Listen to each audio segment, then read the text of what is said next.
بسم اللہ الرحمن الرحیم۔ میرے واجب الاحترام دوستوں،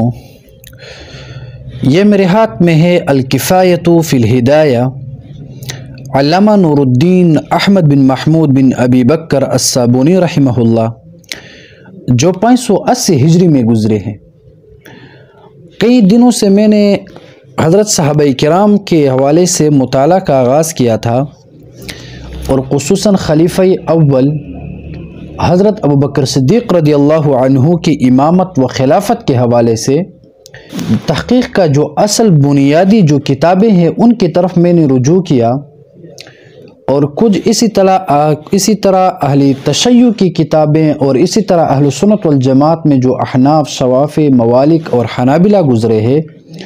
ان کے مستند کتابوں کو اگر دیکھا جائے تو کافی مواد مل جاتا ہے۔ اب اسی طرح ایک کتاب ہے الکفایہ فی الہدایہ، یہ بھی کافی بہترین کتاب ہے علم الکلام کے موضوع پر، اور اس میں جو خلافت کی جو شرائط لکھے گئے ہیں تو وہ میں آپ حضرات کے ساتھ شیئر کرنا چاہتا ہوں کہ بھائی خلافت اور امامت کے لیے جو شرائط ہے اس میں سے پہلا شرط یہ ہے کہ بھائی مرد ہونا ضروری ہے، یعنی جو امام بننے والا ہو، جو خلیفہ بننے والا ہو، اس کے لیے مرد کا ہونا ضروری ہے، اور آزاد ہونا بھی ضروری ہے، کیونکہ اگر انسان مرد نہ ہو، اگر عورت ہوگی تو پھر دشمنوں کا خوف اس پر طاری ہوگا، بہادری، شجاعت زیادہ نہیں ہوگی۔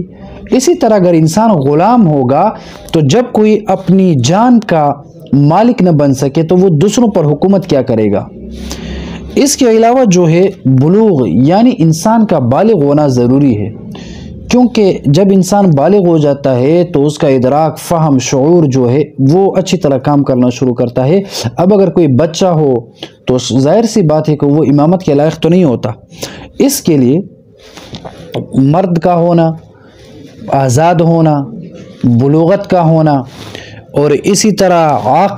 عقل مند ہونا، ہوشیار ہونا، اور اس کے علاوہ اس کے اندر شجاعت موجود ہو، ڈرپوک نہ ہو، کیونکہ اگر انسان ڈرپوک ہوگا تو تب تو وہ خلافت کا حقدار نہیں ہو سکتا، کیونکہ باطل کے حملے سے بھی وہ گھبرائے گا، اور ریاست کے اندر جو فتنے اٹھیں گے اس کا خاتمہ بھی نہیں کر سکتا، اور اسی طرح اگر کسی نے ان کو دھمکی دی تو تب بھی وہ مغلوب ہونے میں شاید اتنا وقت نہیں لگتا اگر کوئی شجاع اور بہادر نہ ہو۔ اس کے علاوہ بھائی قریشی ہونا شرط ہے، سب سے جو بڑا شرط ہے وہ قریش ہونا شرط ہے۔ اب یہاں پر ایک ضروری بات یاد رکھیں کہ بھائی قریشی ہونے کا مطلب ہرگز یہ نہیں ہے کہ وہ قریشی بھی ہو اور ہاشمی بھی ہو، ہاشمی ہونا شرط نہیں ہے۔ اب بعض لوگ جو ہے، جو روافظ ہے، ان کا کہنا ہے کہ امامت کے لیے قریش کا ہونا بھی شرط ہے، اور بنو ہاشم کا ہونا بھی شرط ہے، اور آل ابی طالب کا ہونا بھی شرط ہے، اور اولادی حضرت علی رضی اللہ عنہ کا ہونا بھی شرط ہے۔ تو یہ شرائط جمہور اہل سنت اور مسلمانوں کے نیز یہ شرائط ٹھیک نہیں ہے، بلکہ بس انسان کا مرد ہونا، عاقل ہونا، بالغ ہونا، آزاد ہونا، قریشی ہونا، بس یہی شرائط کافی ہے۔ اب بنو ہاشم سے ان کا تعلق ہونا یہ شرط ضروری نہیں ہے، ورنہ حضرت ابو بکر رضی اللہ عنہ جو تھے وہ بنو ہاشم سے نہیں تھے، لیکن وہ پہلا خلیفہ ہے۔ اس کے علاوہ دیکھا جائے خلافت کے اس میدان میں تو سب سے پہلا جو خلیفہ ہے وہ ہے حضرت ابو بکر صدیق رضی اللہ عنہ۔ اس حوالے سے انشاءاللہ میں آپ حضرات کے ساتھ تفصیلی ویڈیوز کلپ شیئر کروں گا کہ حضرت ابو بکر رضی اللہ عنہ وہ خلافت کے لیے حقدار کیوں نہ ہوں، جن کے ہاتھ پر حضرت علی رضی اللہ عنہ جیسے بڑے بڑے بہادر، شجاع اور بڑے بڑے باوقار علمی انسان اور صحابی رسول، داماد رسول، ان کے ہاتھ پر بیعت کریں تو پھر وہ کیوں خلیفہ نہ ہو سکتا؟ کیوں ان کے خلافت سے انکار کیا جائے؟ جیسے عمر، ابن عباس جیسے بڑے بڑے صحابہ رضوان اللہ تعالی علیہم اجمعین ان کے ہاتھ پر بیعت کریں، اور پھر وہ بندہ امامت کا حقدار کیوں نہیں ہوگا جس کو محمد الرسول اللہ صلی اللہ علیہ وسلم نے اپنے مسلح پر زندگی میں کھڑا ہونے کی دعوت دی ہے اور حکم دیا ہے کہ بھائی آپ لوگوں کو مسلح پر نماز پڑھائیں، اور وہ بندہ کس طرح رسول اللہ صلی اللہ علیہ وسلم کے بعد امام ہونے کا حقدار نہیں ہو سکتا، جس کے بارے میں محمد الرسول اللہ فرماتے ہیں کہ پوری دنیا میں پوری امت جو ہے محمد الرسول اللہ صلی اللہ علیہ وسلم پر کسی کا بھی حق نہیں ہے سوائے حضرت ابوبکر صدیق رضی اللہ عنہ کا۔ جتنے لوگوں کا رسول اللہ صلی اللہ علیہ وسلم پر احسان تھا، حق تھا، جس نے رسول اللہ صلی اللہ علیہ وسلم کے ساتھ احسان کیا ہے، محمد الرسول اللہ نے دنیا میں ان کا بدلہ دیا ہے۔ لیکن محمد الرسول اللہ صلی اللہ علیہ وسلم فرماتے ہیں کہ بھائی ابوبکر وہ ہستی ہے رضی اللہ عنہ جس کا مجھ پر جو حق ہے، جو احسان ہے، جو اچھائی ہے، جو بلائی ہے، اس کا حق دنیا میں ادا نہیں کر سکتا، بلکہ رب ذوالجلال قیامت کے دن حضرت ابوبکر کا بدلہ دے گا۔ تو ابوبکر رضی اللہ عنہ کا مقام اور مرتبہ بہت بڑا ہے، اس لیے ہمارا کہنا ہے اور ہمارا ایمان ہے، عقیدہ ہے، نظریہ ہے اور ماننا ہے کہ سب سے بہترین انسان انبیاء کے بعد روئی زمین پر وہ حضرت ابوبکر صدیق رضی اللہ عنہ ہے، چاہے وہ تقوی کے اعتبار سے ہو، چاہے وہ علم کے اعتبار سے ہو، چاہے وہ بہادری کے اعتبار سے ہو، چاہے وہ شجاعت کے اعتبار سے ہو، چاہے وہ دلیری کے اعتبار سے ہو، چاہے وہ فقاہت کے اعتبار سے ہو۔ وہ تمام صفات جو ایک اعلیٰ انسان میں پائی جاتی ہے، وہ تمام صفات حضرت ابوبکر صدیق رضی اللہ عنہ میں موجود تھی۔ تو اس لیے حضرت ابوبکر صدیق رضی اللہ عنہ جو ہے وہ مسلمانوں کا پہلا خلیفہ ہے۔ اس کے علاوہ ترمذی کی روایت ہے، انشاءاللہ تفصیل کے ساتھ میں بیان کروں گا، اور اسی طرح اگر آپ تفسیر مظہری کو دیکھو گے، اسی طرح تفسیر قرطبی کو، روح المعانی کو، اور اسی طرح آپ دیگر تفاسیر کو دیکھو گے تو آپ کو ملے گا کہ بھائی انعمت علیہم غیر المغضوب علیہم، جو انعمت علیہم صراط الذین انعمت علیہم، اس راستے سے مراد بھی حضرت ابوبکر رضی اللہ عنہ کا راستہ مراد ہے۔ یعنی ہم 5 وقت جب نماز پڑھتے ہیں تو ہم اللہ سے دعا کرتے ہیں کہ یا رب ہمیں ابوبکر اور عمر کے راستے پر لے جائے،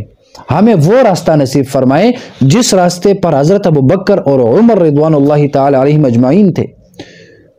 اور اس کے علاوہ محمد الرسول اللہ صلی اللہ علیہ وسلم نے فرمایا کہ بھائی میرے بعد آپ ان لوگوں کی اقتداء کرو، اور پھر اشارہ حضرت ابوبکر رضی اللہ عنہ اور حضرت عمر رضی اللہ عنہ کی طرف کیا۔ رسول اللہ صلی اللہ علیہ وسلم کے بعد ہمارے مسلمانوں کا خلیفہ، میں مسلمانوں کی بات کرتا ہوں، جو مسلمان ہے مسلمانوں کا پہلا خلیفہ حضرت ابوبکر صدیق رضی اللہ عنہ ہے۔ وہ پہلا مددگار اور پہلا صحابی، نبی نے جسے ہر قدم پر دعا دی، وہ افضل بشر بعد از انبیاء ہے، حضرت ابوبکر صدیق رضی اللہ عنہ۔ وہ سفر میں، حضر میں محمد الرسول اللہ صلی اللہ علیہ وسلم کے ساتھ، فرشتوں سے اعلیٰ، انسانوں سے اعلیٰ، انبیاء کے بعد تمام انسانوں سے بلند مقام پانے والا جو انسان ہے وہ پہلا خلیفہ حضرت ابوبکر صدیق رضی اللہ عنہ ہے۔ اور انشاءاللہ ہم کوشش کریں گے کہ حضرت ابوبکر صدیق رضی اللہ تعالی عنہ کی صفات کا بیان کرنا، اور اس کی خلافت کا بیان کرنا، اس کی بہادری کا بیان کرنا، اور اسی طرح ان روایات جو محمد الرسول اللہ صلی اللہ علیہ وسلم نے حضرت ابوبکر رضی اللہ عنہ کے بارے میں بیان فرمائی ہے، ان کا تذکرہ لوگوں کے ساتھ کرنا، اور حضرت ابوبکر صدیق رضی اللہ تعالی عنہ کی بہادری، شجاعت، وفاداری اور ان کی سچائی محمد الرسول اللہ صلی اللہ علیہ وسلم کے ساتھ جو تھی، ان کا امت کو بیان کرنا کہ بھائی جتنے لوگ تھے محمد الرسول اللہ صلی اللہ علیہ وسلم نے جتنے لوگوں کو دعوت دی، تو تمام لوگوں نے دعوت کے بعد تھوڑی دیر یا زیادہ ٹائم سوچا، سمجھا، غور کیا، فکر کی، اس کے بعد ایمان لائے۔ لیکن حضرت ابوبکر رضی اللہ عنہ کو جب محبوب علیہ السلام نے دعوت دی تو بغیر سوچے سمجھے، بغیر غور فکر کیے، بغیر دیر کیے ہوئے انہوں نے محمد الرسول اللہ صلی اللہ علیہ وسلم کی دعوت کو قبول کیا۔ جب معراج کا واقعہ ہوا تو غیر آ گئے حضرت ابوبکر صدیق رضی اللہ عنہ کے پاس کہ بھائی محمد الرسول اللہ تو اس طرح فرماتے ہیں۔ تو حضرت ابوبکر رضی اللہ عنہ نے فرمایا کہ بھائی اگر یہ بات واقعہ محمد الرسول اللہ صلی اللہ علیہ وسلم نے بیان فرمائی ہے تو بالکل میں اس بات کو مانتا ہوں اور محمد الرسول اللہ صلی اللہ علیہ وسلم کو سچا سمجھتا ہوں۔ تو بھائی ان کی جو ایمان کی قوت، حرارت اور محمد رسول اللہ صلی اللہ علیہ وسلم سے جو محبت اور عشق تھی، اس کو بیان کرنے کے لیے انسانوں کے پاس الفاظ نہیں ہے، جن کے بارے میں اللہ رب العالمین نے قرآن مجید میں محمد رسول اللہ صلی اللہ علیہ وسلم کے صاحب لصاحبہ اور صاحب سے خطاب فرمایا حضرت ابوبکر رضی اللہ عنہ ہے۔ تو اللہ رب العالمین ہمیں اور آپ لوگوں کو حضرت ابوبکر صدیق رضی اللہ عنہ کے نقش قدم پر چلنے کی توفیق عطا فرمائے، اور ہمیں اور آپ لوگوں کو اسی طرح ایمان کی غیرت اور بہادری اور شجاعت اور عقیدت دینی اسلام کے ساتھ نصیب فرمائے جو حضرت ابوبکر رضی اللہ عنہ کو اللہ رب العالمین نے نصیب فرمائی تھی۔ اللہم صلی علی روح محمد فی الارواح، اللہم صلی علی جسد محمد فی الاجساد، اللہم صلی علی قبر محمد فی القبور۔